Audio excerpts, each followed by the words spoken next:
Hello, everybody. I am Andrea Keefe, the Meetings and Events Coordinator with IPC. I'm very excited to kick off today's webinar on Conquering Confidence for Workplace Success. If you haven't already done so, please make sure you download the 2 documents that were sent to you via email and through the chat feature of this webinar. If you have any questions during today's webinar, please send them using the chat or Q&A feature on your control panel. At the end of today's webinar, we will go through the question and answers at that time. Today, I am pleased to welcome Dr. Cortney Baker, CEO of Baker Management Group, to be our featured speaker. I'll now turn it over to you. Well, hello, good morning, all of you. Thank you so much for having me. It's truly an honor to be here with you guys today. And today I'd like to provide some insight on how to gain workplace confidence. And before I start, I want to establish some common ground. So today I stand here and join you as a successful CEO, and I'm a podcast host, but I'm also a wife and a mama of 3. But I want you to know, I shouldn't be. I should be a statistic, but I beat the odds, and I'm going to tell you how I did it, and you can too. So all of us have a story, and I'd like to start by sharing with you mine. We're going to adventure back in time to February of 2003.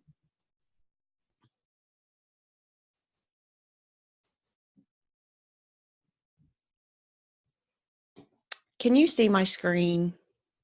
Yes. Okay, perfect. So in February of 2003, I was 28 years old, and I'd just moved to Dallas from Illinois. And I was 4 months pregnant, and I had just purchased my first little home. And I was working as a speech pathologist for a home health care agency. And I would drive all over the city to do therapy for little kids with disabilities. And if I didn't work, I didn't get paid. Well, that particular week, Dallas was in the middle of an extreme ice storm. Well, extreme for down here at least. And if you know anything about the South, you know that when ice starts falling, Armageddon ain't far behind. And needless to say, I needed the money because I was pregnant with my first child, or my second child. And so I saddled up with this ice ain't anything. I just conquered Illinois winters for 6 years attitude. And the truckers and I hit the roadways and to brave the apocalypse while the rest of Dallas sat at home munching on Funyuns and Swiss Miss. And after a week's worth of driving, I went to go to the office to turn in my paperwork and asked about getting paid. And we were paid weekly, but the office had been closed and they were waiting on the end of time.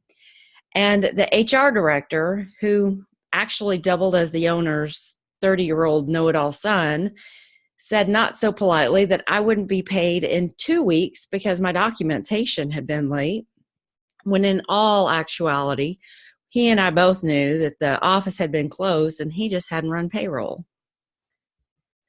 So here I was in 2003 in this horrible, devastated economy. Do you guys remember the economy right after September 11th?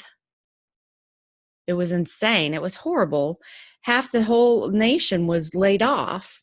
And I was pregnant, and I was growing my family, and I already had my little 10-year-old high school souvenir sitting at home. And my husband, Jason, was working the night shift at the Office Max warehouse because that was the only job he could find with benefits. And we had just moved into our first home, and then it hit me.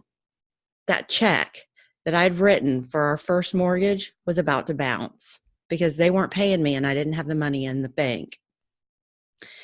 So I had no idea what I was going to do. And then it dawned on me fairly quickly that I knew exactly what I was going to do. So I grabbed a partner, slightly overlooking the fact that she and I had only known each other for about 5 months, and neither one of us had any business experience. And we vowed that we would never be an undervalued employee ever again. And we decided right then that we were going to start our own company. And Kids Care Therapy was born on October 27th in her little home in Garland, Texas, 8 months after the snowpocalypse. And we had 10 patients and me. I was the only therapist. And I was putting payroll on my credit cards. And although today life has had its present challenges, I've never regretted taking that leap. And through hard work, prayer, and some sheer determination and a smidge of that Texas Spitfire, that little company has grown into a multi-million-dollar enterprise.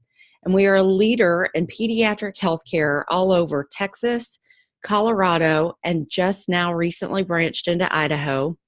And I'm also currently Texas Businesswoman of the Year. And I restructured my company in 2012 to allow the leadership team to handle all the daily operations, which in all actuality, I worked myself out of a job. And I wanted to fulfill a dream that I'd had for my whole life. Since 19, I'd been a single teenage mom. And I enrolled at Pepperdine University in the organizational leadership program to earn my doctorate. And after coursework and comprehensive exams, became time for the dreaded dissertation. But I found out quickly that the best dissertation is a done dissertation. So I needed to study something that I could dedicate my life to. And I decided to study leadership for women in healthcare. And I was shocked to find that the healthcare industry is about 75% female. But at the top levels of leadership, only 11% of CEOs in healthcare are women. And then I found research that said that very little had been done to narrow that gap since the study had first been conducted in 1990. So seriously, 1990? I mean, I want you to think back for a second. And where were you in 1990? Do you remember? I'd love to hear in the chats what you remember from 1990. What was your hair like? What about your clothes? Does Milli Vanilli ring a bell? So you mean to tell me that we have not made any significant advancements since this? Girl, you know it's true. Well, I'm a female and I'm a CEO and I'm in healthcare, and I was appalled. And I thought, where are my other women colleagues? What is keeping women from advancing to the highest levels of leadership? And that became my research question. What obstacles and challenges do women in healthcare face when advancing their careers?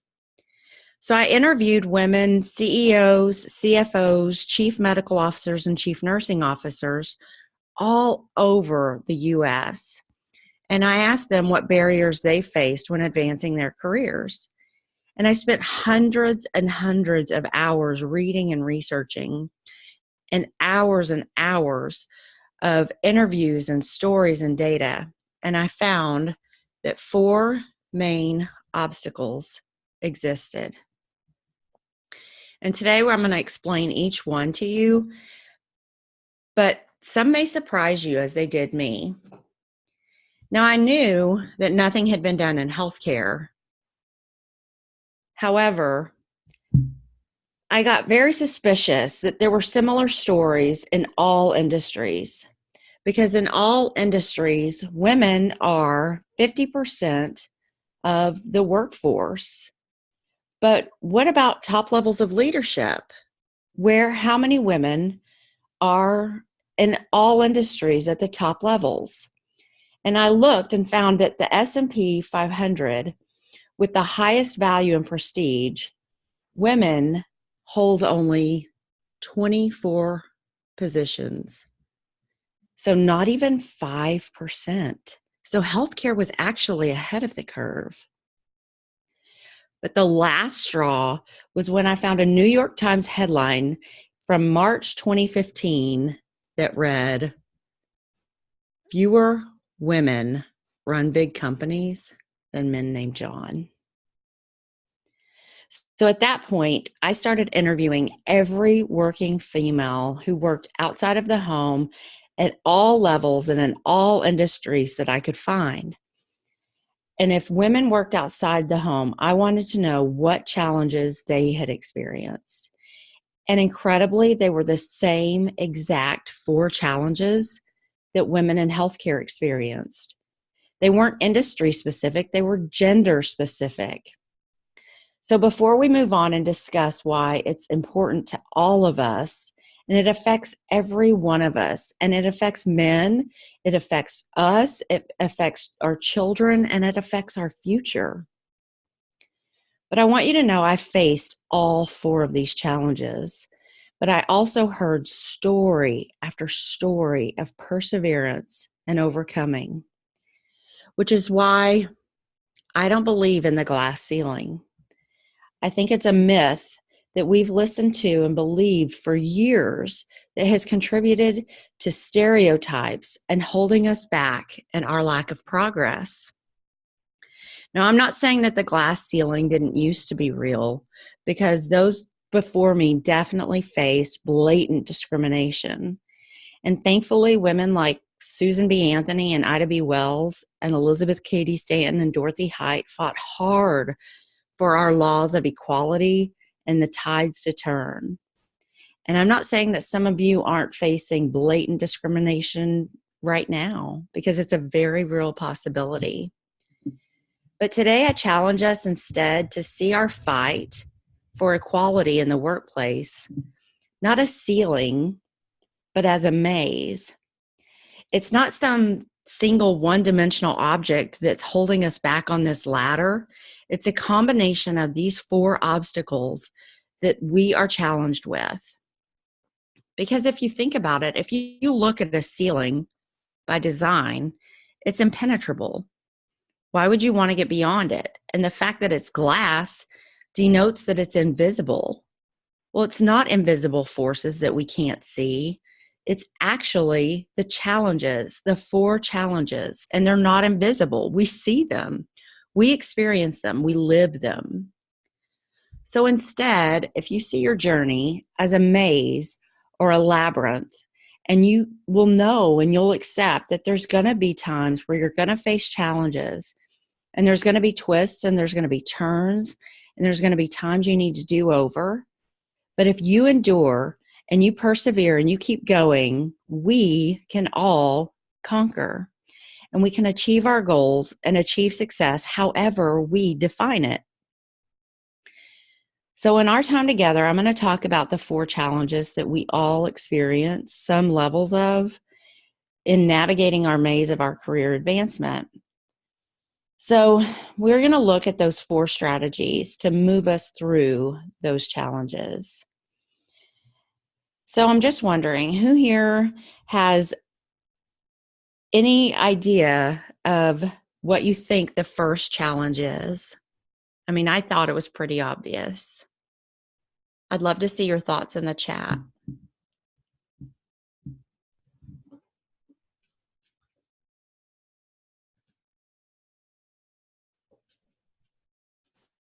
Self-doubt. Yep. Yourself. Fear of failure. Early encouragement. Actually, the first challenge is family obligations. Women, we are typically CEOs of a fiscally complex, complicated, dynamic, stressful, demanding, and amazing organization called the Humble Abode. How many of you here are in charge of operations at home? And what about HR? God knows we're in charge of HR and transportation and purchasing, whether you're married or single. And God knows those single mamas take all the responsibility. My hat goes off to you, because you are showing your children a strength and a resilience they will never forget. But 100% of the women that I spoke to spoke of having challenges with family obligations, because for every 1 hour a week that men did housework or childcare, Women did 1.7 hours, so nearly double that of men. And the same went for childcare. To ever get workforce gender equality, we have to achieve equality at home first. So, how did women advance their careers with a family? Every one of them built a support system. They got a game plan to divide and conquer, and now's the time. And they got kids on board. So if you have kids who are smart enough to run smart devices, I encourage you to get them to help with chores too. Now, we discussed the first challenge. Let's look at the remaining three because they were surprising to me, but not for reasons I'd expected. Have you ever heard of the term terminally unique? It's when we all feel like we're the only ones going through anything and no one could possibly understand.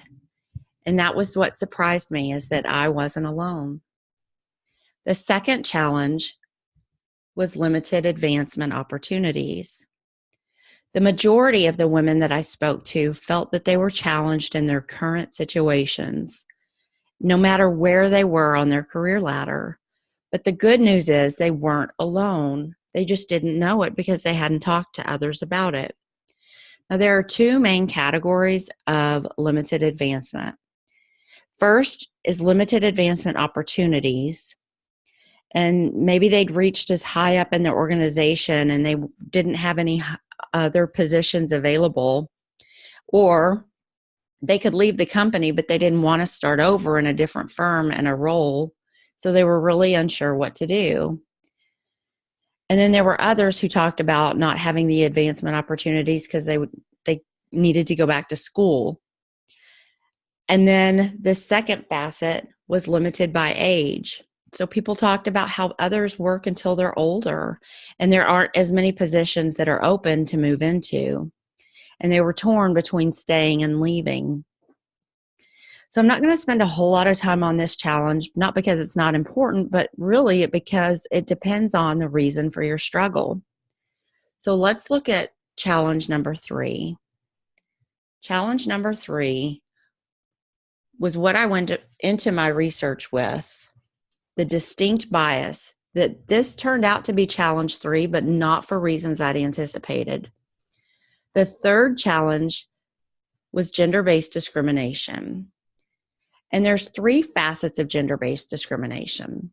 So when you think of characteristics of leadership, what do you typically think of?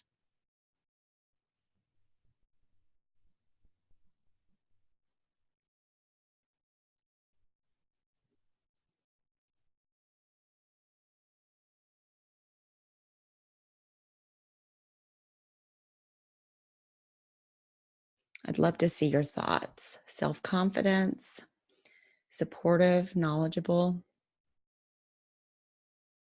directness.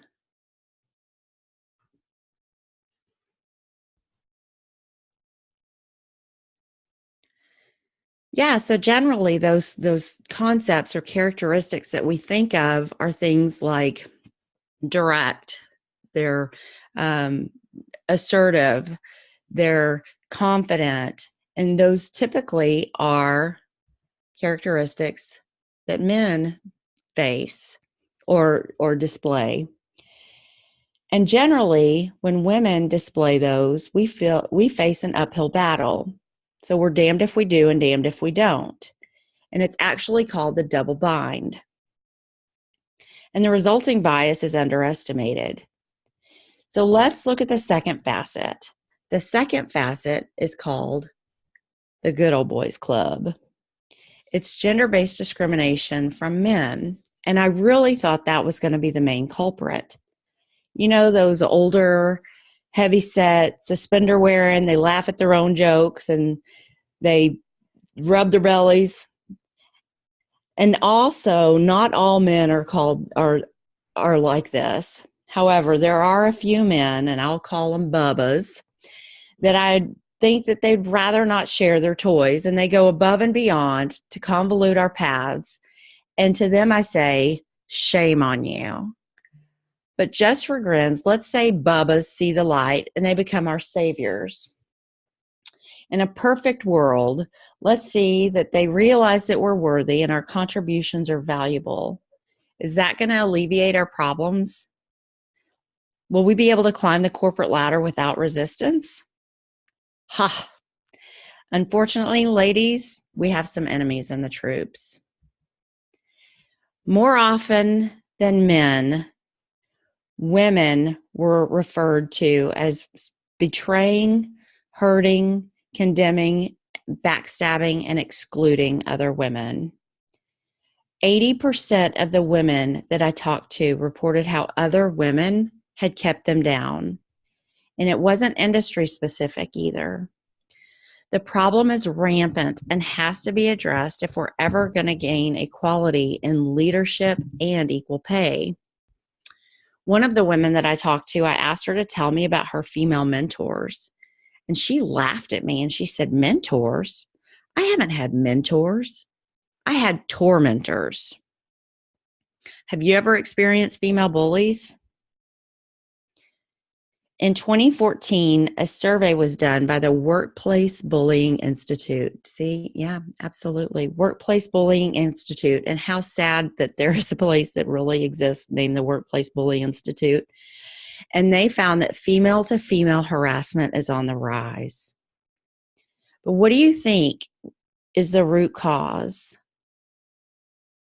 When you peel back all the layers, it's a result of fear, anxiety, and a deep-seated need for acceptance. But when you think about our society and how we look at things like social media and false perceptions of things, Photoshop and Facebook and Instagram and reality TV, they all perpetuate the lie that we aren't good enough. And what do you think the root cause of that is? I mean, it's because it's the fourth challenge and why we're all here. And the fourth challenge is us. Again, it's confidence. A lack of confidence holds us back, whether it's at work or at home, in the vast majority of our lives. One way this was demonstrated was that there was a posting for a job at Hewlett Packard, and it was a study that was done. And men would look at the job responsibilities and say that if they fit about 60% of the requirements, they'd apply for the job. But women would look at the responsibilities, and if they met maybe 100%, they'd think about applying. Females take less risks with their careers. So if confidence is our factor, how do we define it? Ohio State psychology professor Richard Petty said, "Confidence is the stuff that turns thoughts into actions." But is it just taking action? Because, I mean, if you think about it, even hamsters in a wheel are in motion. I believe confidence is much more than that. Confidence is what you grow when you face adversity head on and not crumble, because you know your purpose and you adhere to your integrity. So I have a theory that confidence is found at the intersection of courage and faith. It's found when you have the courage to grow after failure and stagnation or loss, and not collapse in the face of hardship, and put your name in the hat when you've applied for that job before and you haven't gotten it. But confidence isn't found in courage alone. It needs faith to thrive. Faith to know your purpose and to know your values and to know your gifts and what you have to offer. Confidence is found in resilience and knowing your significance.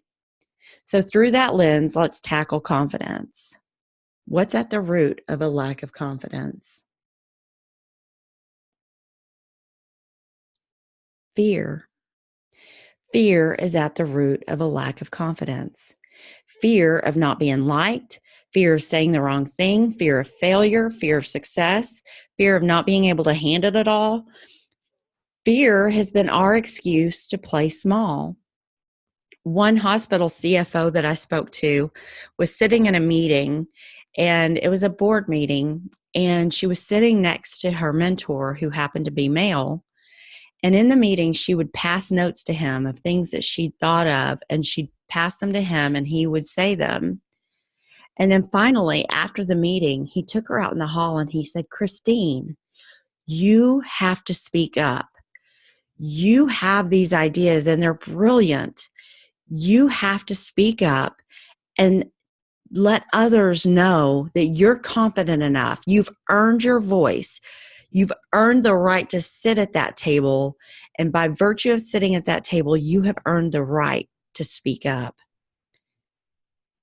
Success and ultimately confidence comes from branching out and taking risks.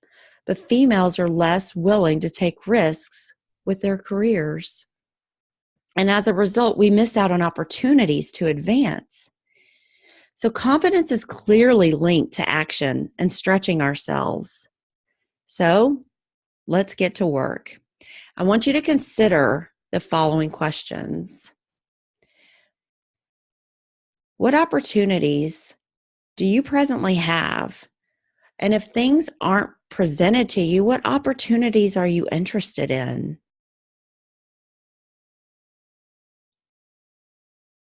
What behaviors are you demonstrating where you're sabotaging yourself or maybe even sabotaging others? And what fears do you have? What are you afraid of? Really, at the end of the day, what are you afraid of? And what are you avoiding?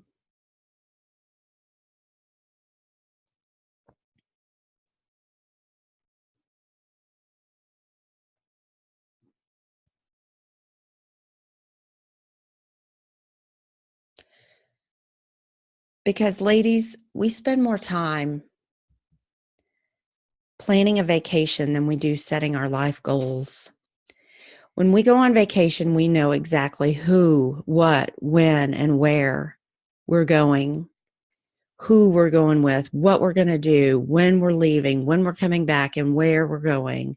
But we wander through life without any purpose and planning of where we're going. And no wonder we don't feel confident.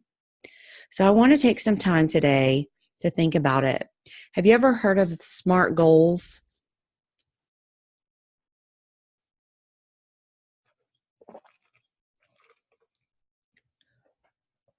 Well, I have my own version of them.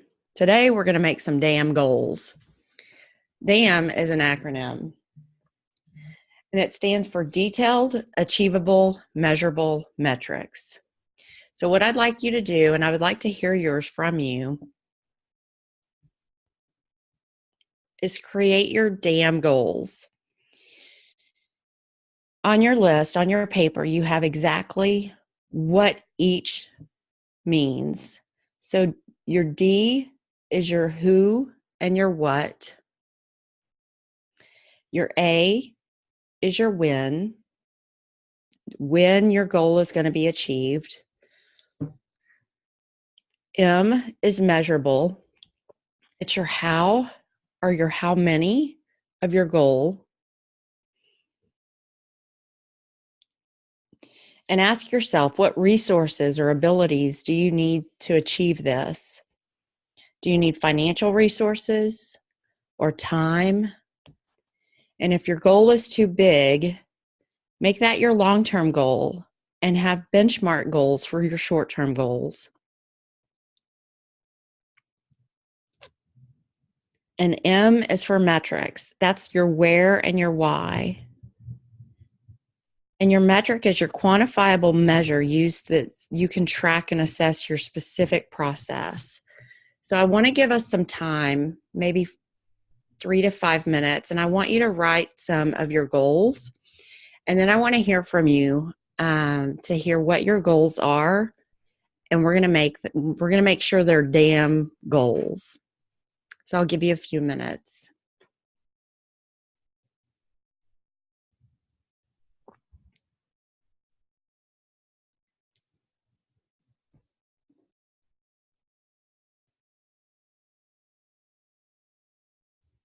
And when you have them, you can just type them in the chat.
What are you struggling with? Do you have an overarching big goal you'd like to address?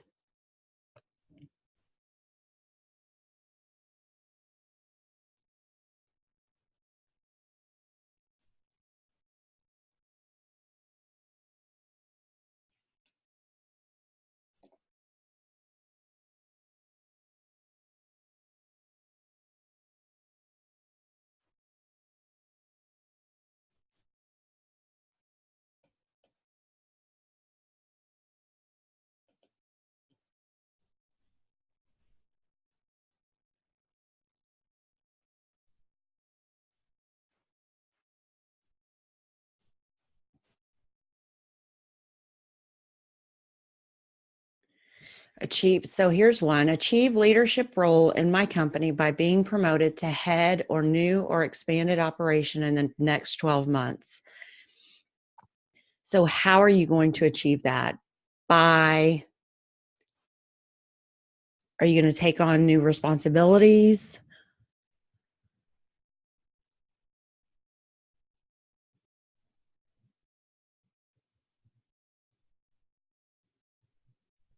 By applying for 3 positions?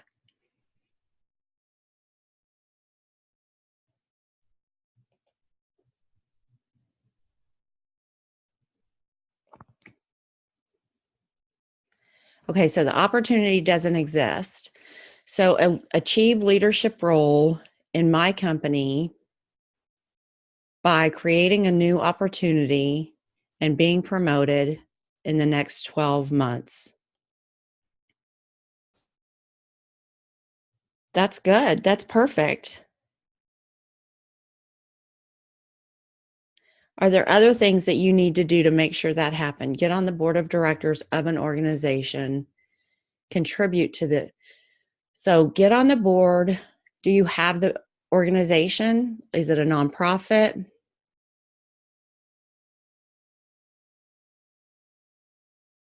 So apply for or be promoted. Okay, nonprofit. Good. So work on the board of directors for an organization within 2 years, for a nonprofit organization.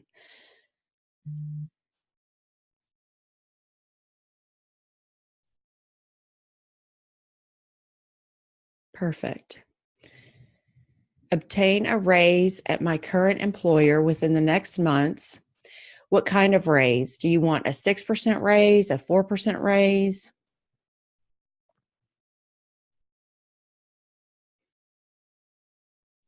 Obtain is this a promotion?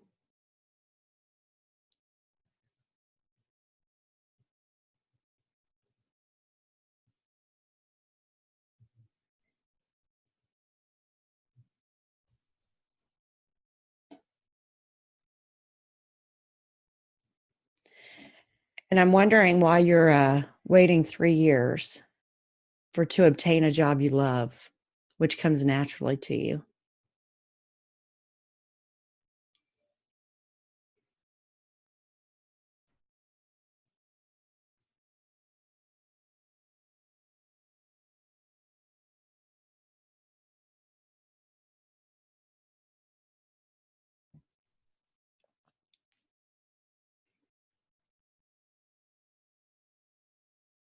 Oh, well, okay. There you go.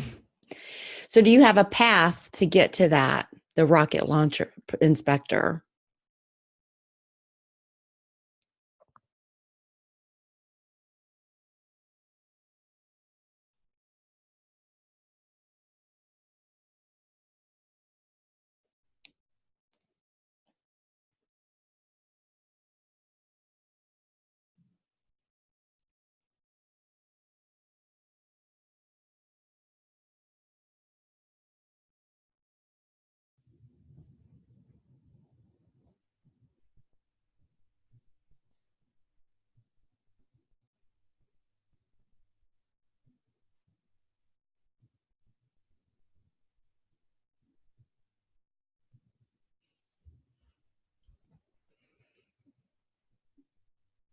So I want to leave you with some helpful hints. So ensure you're not working on too many goals at one time, because that'll keep you stuck and in paralysis. And prioritize your goals by what's most relevant and realistic to achieve. And then focus on goals that are lower in effort and higher in value.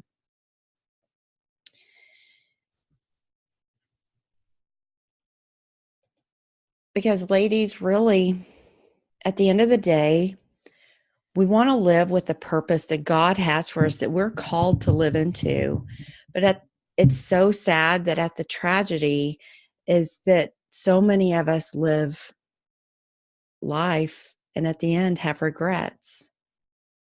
So I want to share a story with you, and it's personal. I wanted to get my doctorate degree since I'd been a single teenage mom and had my son 6 months after I graduated high school. And I was 37 years old, and I finally decided it was time to do it.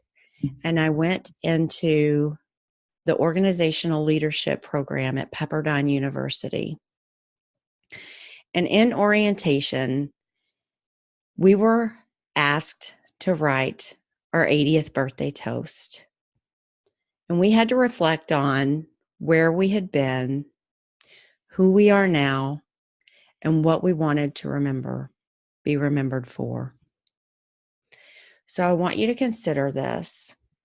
I want you to think about it.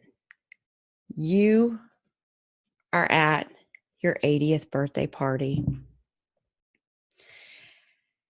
and you are in a room full of people who love and adore you and who think you're so amazing, and they've been there throughout your life with you through different reasons, different ways, but you are the thread that has woven them all together, and they're laughing and talking and having the best time. And then your spouse or significant other, or maybe one of your children or your best friend comes up to the mic, and you hear ding, ding, ding, ding, ding. I'd like to propose a toast to you, to what you have done in my life and the person that you have made me. What do you think they'd say right now, today, about the person that you've been?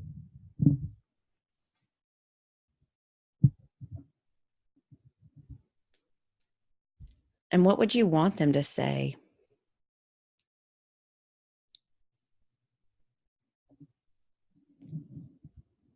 And are those the same or different? When I wrote my 80th birthday toast, I realized that I was not living congruently with the person that I wanted to be remembered for. Yeah, see, that's great that you'd want them to be pursued and achieved everything you wanted. But I realized I wasn't living congruently with the person that I wanted to be remembered for.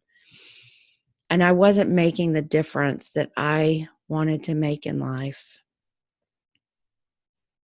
And I thought of all that I wanted to do between that point in August of 2012 and the rest of my life. And then 1 month later, on September 18th of 2012, I was 37 years old, and it was a Tuesday morning, and I went to the sink to go wash my hair, and I turned the water on, and I looked at the water, and I watched it run, and I couldn't remember what to do next. I watched the water, and I looked at the conditioner, and I looked back at the water, and I didn't know what to do. I couldn't remember how to wash my hair. So I turned the water off, back on, off. I went and got my husband, and we walked back to the sink, and I couldn't remember again what to do. And he told me to go lay down.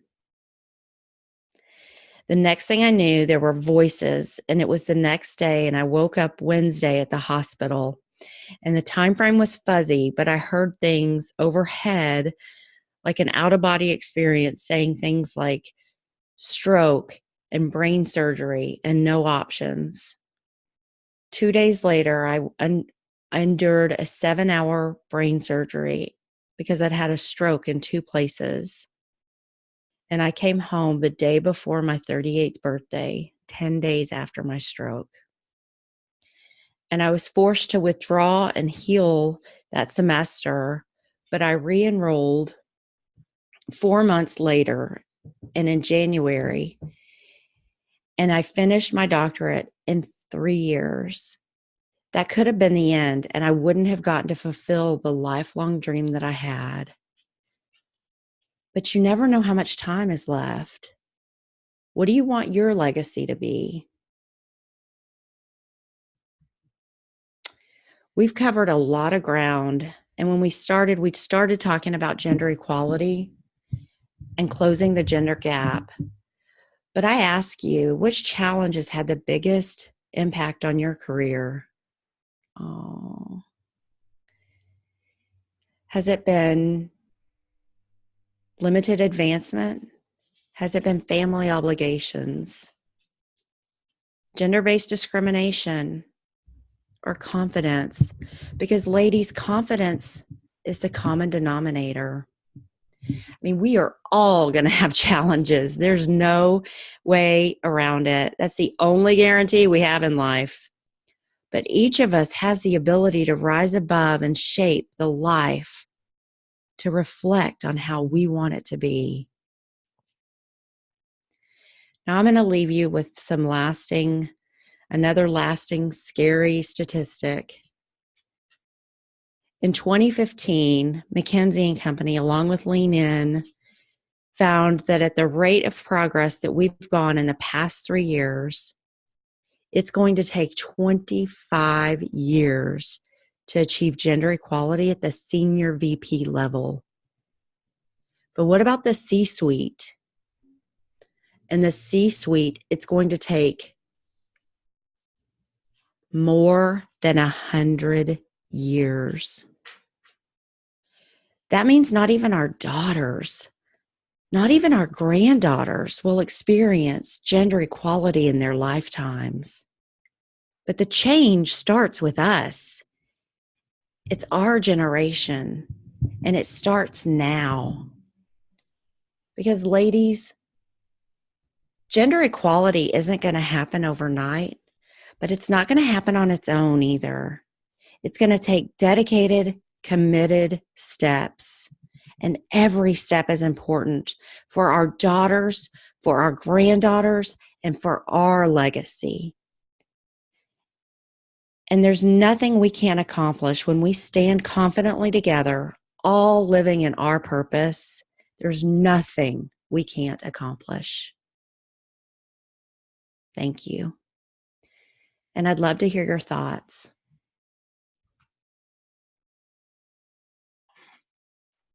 Thank you, Dr. Baker.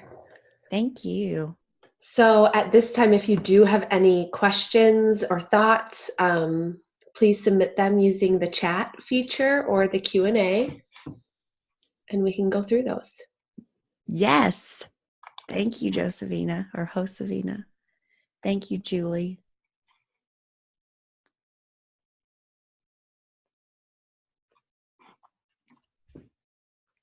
We'll just give everyone a few minutes. Mm-hmm. And then while we're waiting, just to note, we will be sharing the recording in the post-event email.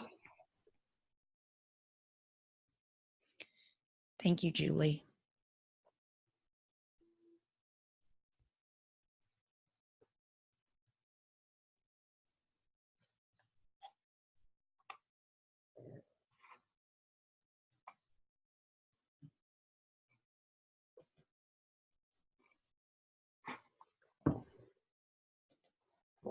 Okay, so it does look like a couple questions have come through in both. Okay, I'm trying to pull that. I can read the one in the Q&A What are the next goals you yourself hope to achieve now that you've achieved your previous goals? So me personally, I am mentoring female millennial entrepreneurs to start and scale their own service-based businesses. I realize that when I have the capacity to help other female entrepreneurs grow their careers and not have to wait through the 100-year challenge, that I can help them navigate those 4 obstacles. And just recently, the 2 I've worked with have gone from, and I have a program called From Side Hustle to CEO, and 2 of them scaled their business after 3 months, from going from not even having a business name to scaling in 3 months. So it's been so much fun. I don't know why. Oh, there's a Q&A. I can see. Yeah. And then it looks like another one was, how do you kickstart and keep the momentum going? You got to find your why. And not just your why. There it is. You got to find your because. My why is to make a difference. Ooh, that's thunder. Sorry, guys. My why is to make a difference for my legacy, but my because is because my children depend on it.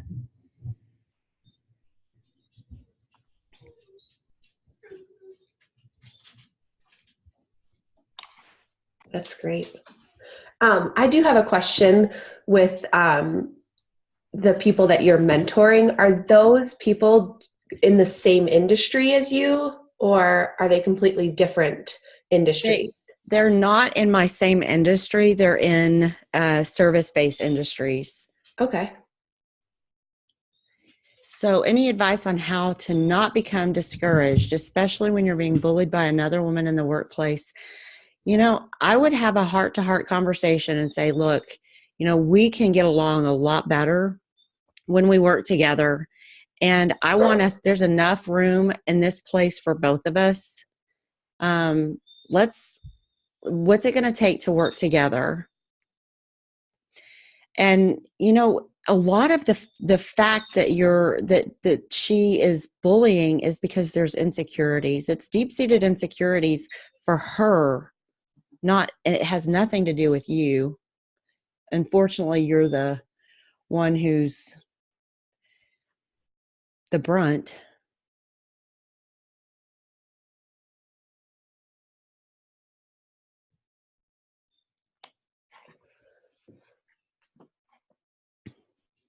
All right. Let's see. Yeah, it's not jealousy. It's insecurity, her own insecurity.